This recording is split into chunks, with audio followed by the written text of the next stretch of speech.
Hey, it's Rebecca Smith from the KBIA newsroom in Columbia, and it's time for Missouri Health Talks, a project where we listen in on Missourians' conversations about access to health care.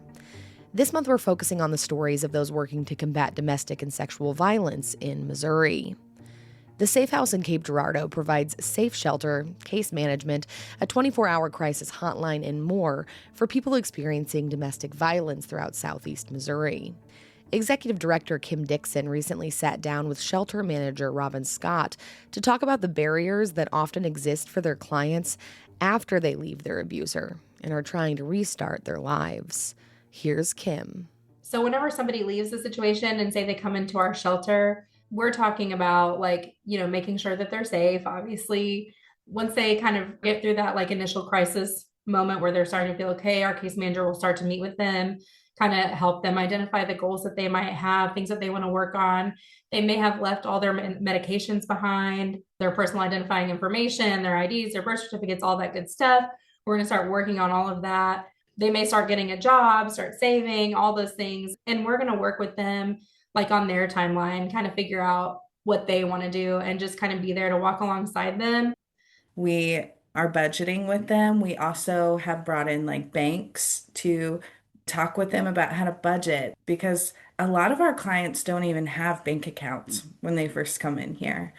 Everybody's journey can look so different, but we're all trying to get them to whatever they want their life to look like.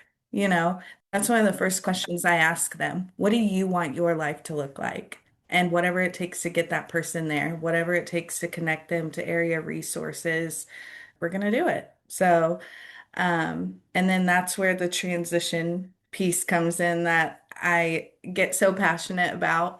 The challenges we are facing with housing right now, we are seeing landlords, and I understand it can be a risk for them, but they are having higher and higher standards of who they will rent to. So some of them want credit scores of 680 and above, while a woman or someone, anyone coming out of domestic violence, where maybe their abuser took out loans in their name, that's going to be a huge obstacle.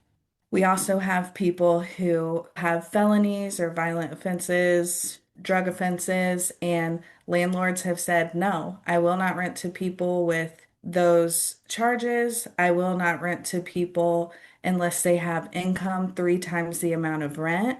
And to have income 3 times the amount of rent when we're seeing rental prices going higher and higher is almost impossible.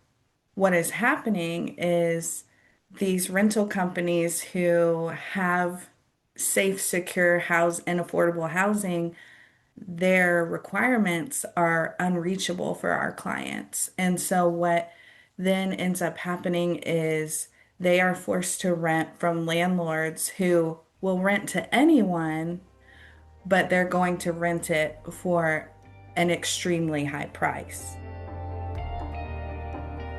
That was Robin Scott and Kim Dixon with the Safe House of Southeast Missouri, speaking about some of the barriers survivors of domestic violence can face when they're trying to restart their lives. That's it for this week's Missouri Health Talks. Tune in next week for more conversations from throughout the state about health and access. I'm Rebecca Smith. Thanks for listening.